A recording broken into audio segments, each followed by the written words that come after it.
हे स्वामींचे घर आहे बरोबर. किंवा मी स्वामींच्या घरात राहत आहे, अशा पार्ट्या लावलेल्या असतात. तर ते कितपत योग्य आहे? पण सर, काही भक्तांचे असे प्रश्न होते, काही भक्त बोलतात की आम्ही सर्व करतो स्वामींसाठी, पण तरी सुद्धा आमच्यावर संकट काय येतात मग? नमस्कार महाराष्ट्र, आपण पाहताय MH टॉक्स, महाराष्ट्राच्या मातीचा आवाज. मी गणेश आयरे, तुमचा होस्ट. आज एक परत नवीन पॉडकास्ट घेऊन आलोय. तर आज मी इथे बसलो नाहीये, तुम्ही इथे स्वतः आहात.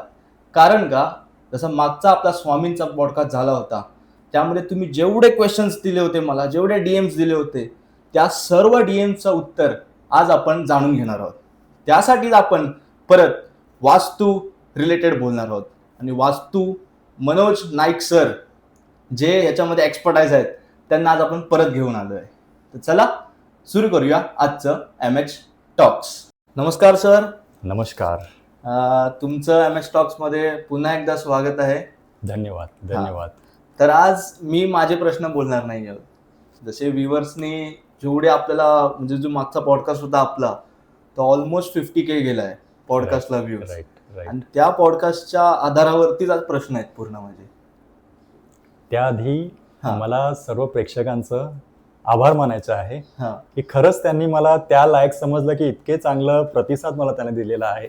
ज्यावेळेस ते कमेंट मी वाचले किंवा त्यांचे जे कॉल्स मला आले, त्यानंतर मला इतकं भरून आलं की यार, लोकांचं इतकं प्रेम आहे आपल्यावरती यार, की त्यांनी मला त्या लायक समजलं. मला असं वाटतं की स्वामींनी मला त्यासाठी उभं केलं की कुठल्या ना कुठल्या वेळेने मी यांचं मार्गदर्शन करावं. बरोबर. आणि हीच ती स्वामींची कृपा असं मला वाटतं. म्हणूनच आज त्या खातीरच मी इथे आलेलो आहे. अगदी धन्यवाद त्यासाठी सर्वांचं. तुम्ही म्हणजे बघायला गेलं तर पॉडकास्ट एवढा जातो, जो व्हायरल जातो, तो म्हणजे तुम्ही कुठेतरी कनेक्ट केलेत लोकांबरोबर. लोकांचे जे प्रॉब्लेम्स होते तुम्ही सॉल्व्ह केलेत, त्यांना कुठेतरी एक मार्ग भेटला तुमच्यामुळे. त्यामुळेच तो एवढा चांगला प्रतिसाद भेटला. तुम्हाला नंतर कॉल्स आले, म्हणजे त्यांचे उपाय तुम्ही सांगितलेत. खूप चांगली गोष्ट सर. तर आता जसा उल्लेख केलात की स्वामींनीच तुम्हाला इथे मार्ग दाखवला करून. खरंय. स्वामींच्याच कृपेने तुम्ही आलात आणि त्याच्या सुरुवात झाली. तर आपण पाहिलंय खूप वेळेला की स्वामी भक्त जेवढे असतात सर्व तसंच बोलतात की स्वामी आहेत, स्वामी बघतील, स्वामी आहेत माझ्या पाठीशी, सगळं स्वामींवरती आहे. तर खरोखर स्वामी समर्थ अजून जिवंत आहेत का? चांगला प्रश्न आहे. जे खरं तर स्वामीमय होण्याच्या तयारीमध्ये आहेत, म्हणजे ते ज्या प्रोसेसमध्ये आहेत, त्यांना हे जाणायचं असतं की खरंच स्वामी समर्थ आहेत का. ओके. म्हणजे आपल्या मराठी लोकांना तर स्वामींशी ते कनेक्शन ऑलरेडी जोडलं गेलेलं आहे. अदर दॅन महाराष्ट्रीयन जे लोक आहेत, त्यांना सुद्धा ज्यावेळेस स्वामींच्या विषयी काही जाणायचं असतं त्यावेळेस हा प्रश्न विचारतात की खरंच ते स्वामी आहेत. तर त्यावेळेस मला हा प्रश्न असा वाटतो की ह्या गोष्टीला आपण कसं एलॅबरेट करून देऊ शकतो. ओके. स्वामी हे शरीर नाही आहेत, तर ते एक जागृत चेतना आहेत. ठीक आहे. आता समजा सूर्य दिसत नाहीये पण प्रकाश आहे ना. आपण जो श्वास घेतो दिसतोय नाही, पण आहे ना कुठेतरी. आपण तो त्या श्वासाला घेऊन आज आपण जगतोय ना. म्हणजे भले गोष्टी दिसत नाहीत पण ते आहेत ना, ते स्वामी. ओके. म्हणजे ज्या गोष्टी दिसत नाही ना, त्या गोष्टीचा जो वेटेज आहे ना, तो खूप मोठा आहे. एखाद्या व्यक्ती भरकटलेली आहे, रस्ता विसरलेले आहे, त्या व्यक्तीला मिळणारा जो वाटसरू आहे, जो मार्गदर्शक आहे, ते स्वामी. एखादा व्यक्ती, एखादा लंगडा आहे, त्याच्या हातात आलेली ती काठी म्हणजे तो स्वामी आहेत. ओके. प्रत्येक रगारगात, प्रत्येक कणाकणात स्वामी बसलेले आहेत. अच्छा. तुम्ही एखाद्या संकटामध्ये आहात आणि फक्त स्वामींना आवाज द्या, स्वामी मदत करा, स्वामी मदत करा. तुमच्या त्या शब्दावरती स्वामी कुठल्या ना कुठल्या स्वरूपात तुम्हाला मदत नक्कीच करतील. स्वामी प्रत्येक ठिकाणी आहेत, प्रत्येक शरीरात आहेत, प्रत्येक जागेत आहेत, सर्वीकडे स्वामी आहेत. फक्त ती हाक हृदयापासून द्या, तुम्हाला स्वामी जाणवतील. ते आहेत स्वामी. म्हणजे विश्वास ठेवणं महत्वाचं आहे. येस. पण तरी सुद्धा एक रुकरुक राहते. तुम्ही जसं बोललात की एखाद्याच्या हातातले काठी असू शकतात, श्वास असू शकतात, पण तरी सुद्धा स्वामी समर्थ हे नाव ऐकलं असं होतं ना की हे नक्की कोण होते, काय आहेत ते, कोण होते नक्की? हा प्रश्न खूप आला होता की स्वामी समर्थ म्हणजे नक्की कोण. बघा, स्वामी समर्थ फक्त देव नव्हते. तर ते एक जागृत चैतन्य होते. ओके. किंवा ते जागृत चैतन्य आहेत. आहेत. त्यांनी कधीच स्वतःला देव नाही मानलं. हम्म. पण लोकांनी त्यांच्यामध्ये देव शोधला, लोकांनी त्यांच्यामध्ये देव अनुभवला. ओके. ते फक्त शरीरासाठी मर्यादित नव्हते, हम्म. तर ते प्रत्येक गोष्टीमध्ये आहेत. स्वामी समर्थ म्हणजे आधार, स्वामी समर्थ म्हणजे निर्भयता. ओके. भिवू नकोस, मी तुझ्या पाठीशी आहे, ही जाणीव म्हणजे स्वामी समर्थ. म्हणजे तुम्ही कुठल्याही भीतीच्या वेळेस फक्त त्यांना आवाज द्या आणि ते उभे राहतील. भिवू नकोस, मी तुझ्या पाठीशी आहे. ते आहेत स्वामी. ओके. भिवू नकोस, मी तुझ्या पाठीशी आहे. तर सर अजूनही होतं की जसं आपण बोललात की स्वामी कोणत्याही रूपात येऊ शकतात किंवा कुठल्याही गोष्टींमध्ये भेट दिसू शकतात, पण आपल्यावरती ही स्वामी कृपा आहे, स्वामींची कृपा आपल्यावरती झाली आहे किंवा त्यांचं लक्ष आपल्यावरती आहे, हे कसं ओळखावं आपण? मला कसं जाणून मी कसं जाणून घेईन ती गोष्ट? बघा, स्वामी म्हणजे चमत्कार नाही. हां.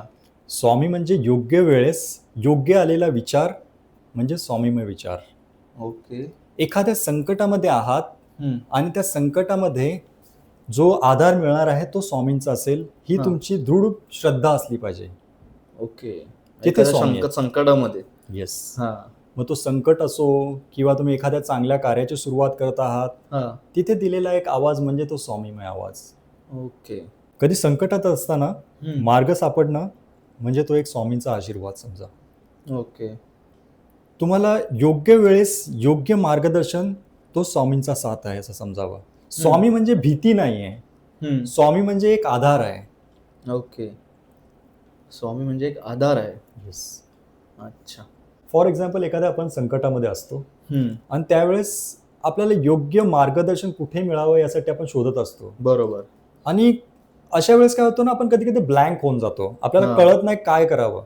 अशा वेळेस अचानक तुमच्या समोर एखादाचा शब्द येतो, भिवू नकोस, मी तुझ्या पाठीशी आहे. किंवा अचानक स्वामींची एखादी प्रतिमा येते, तुमच्या समोर एखादी व्हेकल चाललेली आहे, त्याच्या पाठीवरती एक स्वामींचा फोटो आहे, तो तुम्हाला एक चाहूल देतो की मी आहे. ओके. तू फक्त आवाज दे. कितीही मोठी भीती असेल, कितीही मोठं संकट असेल, त्यावेळेस स्वामी आहेत हे धरून चाला. त्यांना फक्त एक आवाज देणं गरजेचं आहे. स्वामी नक्कीच त्याच्यातून मार्ग काढतात. ओके. म्हणजे आपण कधी दिसतं आपल्याला समोर, तेव्हा समजायचं की ते आपल्याला कुठे अदृश्य रूपात आपल्याला दाखवत आहेत की मी आहे, घाबरून. आपल्याला कनेक्ट होणं गरजेचं असतं. स्वामी समर्थ म्हणा किंवा ब्रह्मांडातली जी कुठली ऊर्जा आहे, ही आपल्याला हिंट देत असते कुठल्या माध्यमातून. तुम्ही सकारात्मक आहात तर तुम्ही सकारात्मक गोष्टीशी जोडले जाल. ओके. निश्चिंत राहा, ते नक्कीच मार्ग काढतील. हे एक चांगलं पॉइंट होतं. आपण पाहतो खूप वेळेला, आपण जेव्हा संकटात असतो किंवा काही गोष्टी आपल्याला समजत नसतात, तेव्हा वारंवार एखादी गोष्ट म्हणजे स्वामी असू दे किंवा नाव असू दे, सारखं येत असतं समोर. बरोबर. ती म्हणजे एक हिंट असते आपल्यासाठी की मी आहे. खरंय. ओके. तर त्यानंतर जसं आपल्याला स्वामी प्रचिती देत असतात सारखी की मी आहे वगैरे, पण त्यानंतर आपण स्वामींना कसं शरण जावं? म्हणजे ते तर आपल्याला दाखवतात की मी आहे म्हणून, पण आपण पूर्णपणे कसा विश्वास ठेवा त्यांच्यावरती? बघा, शरण जाणं म्हणजे फक्त नाम जप करणं किंवा फक्त त्यांना संकटात आवाज देणं नाही. लोकांना असतं की फक्त त्रास झाला, प्रॉब्लेम आला की फक्त स्वामींना आठवूया, असं नाही होत ना. बरोबर. तुम्ही जो श्वास न थांबता जो घेत आहात, तुम्ही थांबून विचार करता की आता नको घेऊ, आपण नंतर घेऊया, नाही ना. तर ती कंटिन्युएशन प्रोसेस आहे ना. तसं जेव्हाही तुम्ही त्या स्वामींशी कनेक्ट राहाल ना, त्यावेळेस तुम्हाला खरंच वाटेल की खरंच आपण स्वामींना तितका वेळ देत आहोत किंवा स्वामींना आज आपण आपलंसं समजून घेत आहोत. ती आपली माय आहे. ठीक आहे. तर फक्त आपल्या स्वार्थासाठी म्हणून त्या गोष्टी करू नका, तर तुम्हाला त्याचा तो वेटेज मिळणार नाही. ओके. पूर्ण मनापासून त्यांना शरण जा. मी तुम्हाला माझं एक उदाहरण सांगतो. माझ्या मेजॉरिटी केसेसमध्ये असं होतं, म्हणजे ज्यावेळेस मी वास्तूसाठी जातो, माझ्या 95% केसेसमध्ये मी हे पाहिलेलं आहे, ज्या घरामध्ये जी व्यक्ती स्वामीमय झालेली आहे तिथे माझी वास्तू होते. हो. म्हणजे हा मी स्वतः पाहिलेला आहे. इव्हन जे मराठी लोक नाहीत त्यांच्या व्यतिरिक्त सुद्धा जे लोक आहेत, ते लोक सुद्धा ज्यावेळेस स्वामींशी कनेक्टेड झालेले आहेत तेव्हा माझी वास्तू तिथे झालेली आहे. ओके. तर जिथपर्यंत तुम्ही स्वामीमय होत नाहीत ना, तिथपर्यंत तुम्हाला तो आधार किंवा तो मार्ग इझिली मिळत नाही असं मला वाटतं. बरोबर. ज्यावेळेस तुम्ही स्वामीमय होतात ना त्यावेळेस तुमचे सर्व मार्ग सुटायला लागतात. म्हणून तो आवाज तुम्हाला आतून देता आला पाहिजे. येस. बरोबर. माझे एक ग्राहक होते. हा.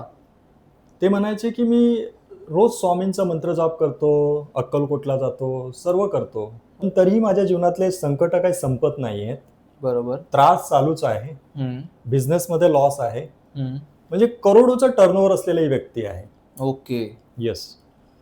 मी त्यांना स्वतः 1 to 1 आम्ही बसलो. त्यावेळेस मी त्यांना एक प्रश्न विचारला की तुम्ही स्वामींची साधना करता किंवा तुम्ही स्वामींसाठी जे काय करता, पण खरंच मनापासून करता की फक्त प्रॉफिटेबल अँगलने करता? ती व्यक्ती काहीच बोलली नाही, कारण त्या व्यक्तीला कळालेलं की आपण फक्त फायद्यासाठी स्वामी स्वामी करतोय. ओके. म्हणजे एखादं काम अडकलंय, फक्त काम होऊ दे. फक्त स्वार्थापोटी त्या व्यक्तीने त्या स्वामींची कनेक्शन केलेलं. त्या व्यक्तीने मला इतकंच सांगितलं की माझ्याकडून एक चूक झालेली आहे, मी सुधारेन, नंतर मी तुमच्याशी नक्कीच मिळेल. ओके. ॲटलिस्ट 40 ते 45 दिवसानंतर त्या व्यक्तीचा मला फोन आला. आम्ही ज्यावेळेस 1 to 1 भेटलो त्यावेळेस त्या व्यक्तीने मला सांगितलं, तुम्ही जर तो प्रश्न मला विचारलात नसता ना की स्वामींशी मी मनापासून जोडलोय का, तर कदाचित ही चूक मी सुधारली नसती. बरोबर. आज प्रॉब्लेम्स आहेत, पण उभं राहण्याची किंवा त्या प्रॉब्लेमशी लढण्याची ताकद मला स्वामींनी दिलेली आहे. आणि स्वामी आज माझ्यामध्ये जागृत आहेत हे मी जाणवतोय. हे त्या व्यक्तीचे शब्द. म्हणजे किती इम्पॉर्टंट प्रश्न होता तो त्यांच्यासाठी. एक लाईफ चेंजिंग प्रश्न असतो तसा होता. येस. पण मला इतकंच सांगायचं आहे की तुम्ही फक्त स्वार्थापोटी स्वामींशी कनेक्ट नका आहो. असं का नाही समजतात की ती आपली आई आहे, आपले पालन करता आहेत.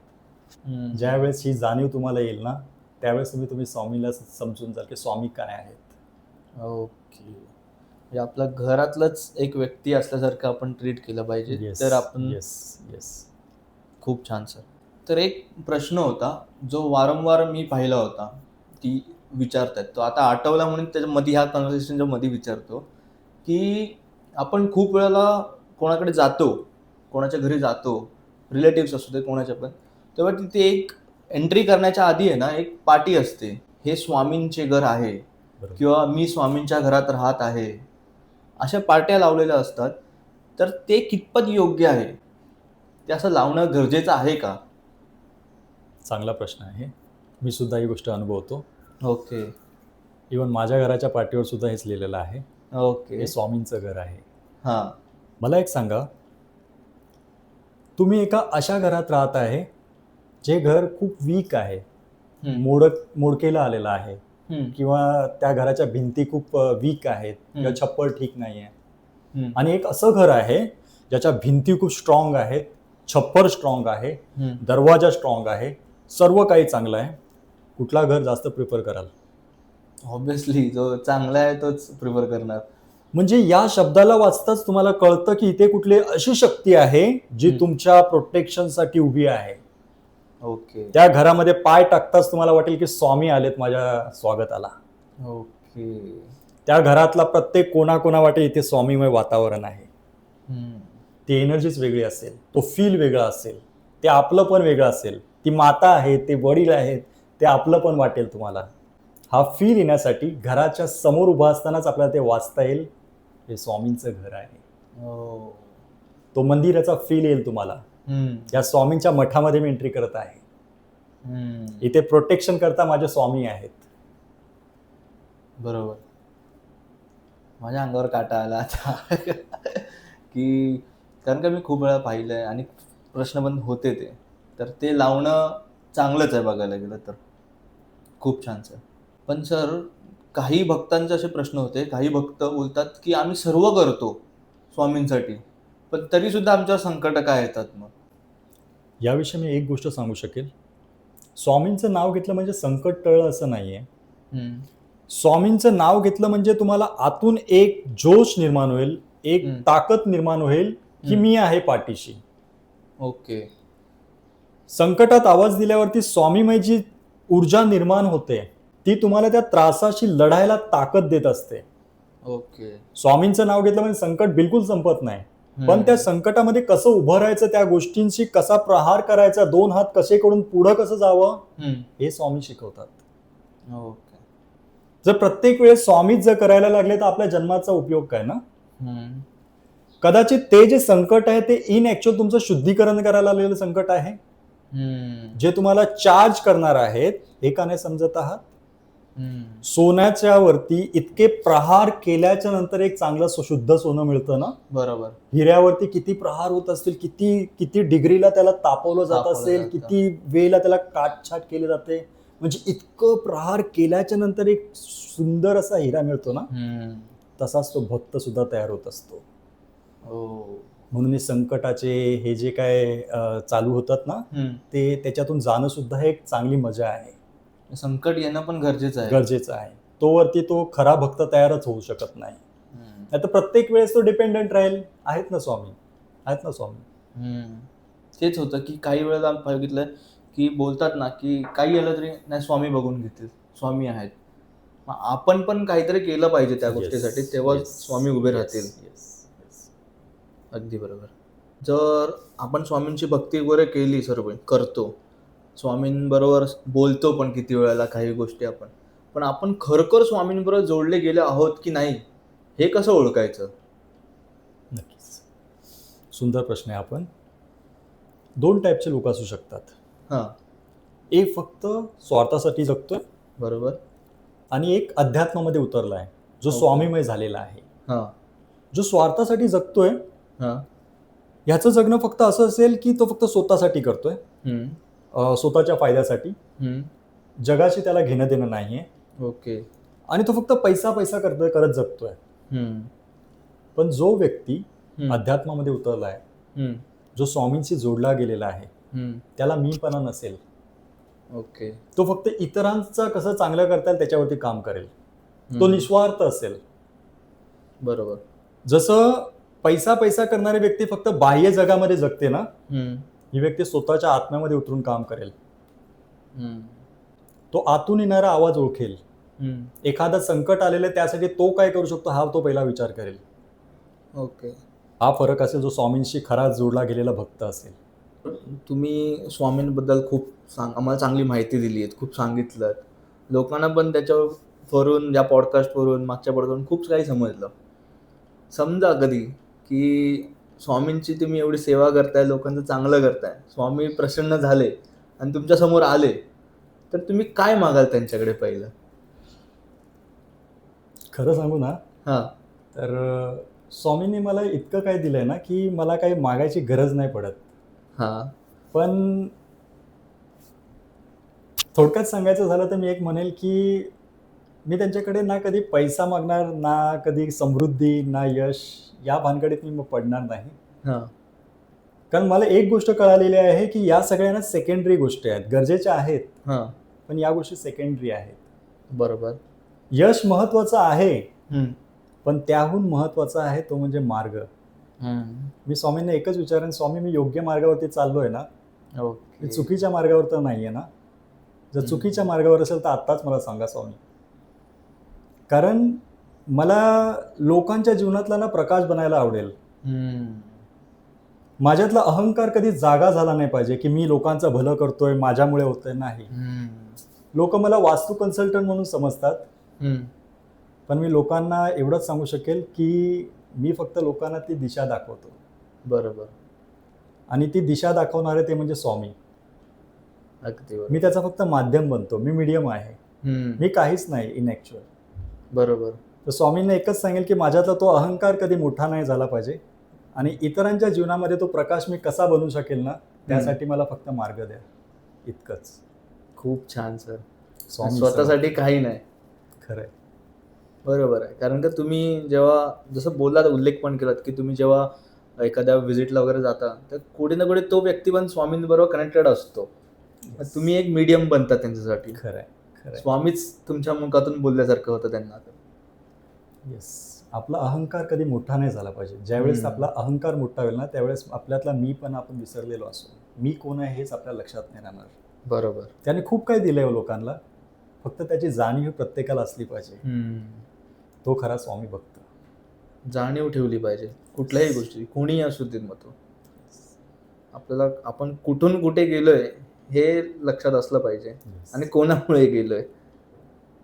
खूप छान सर.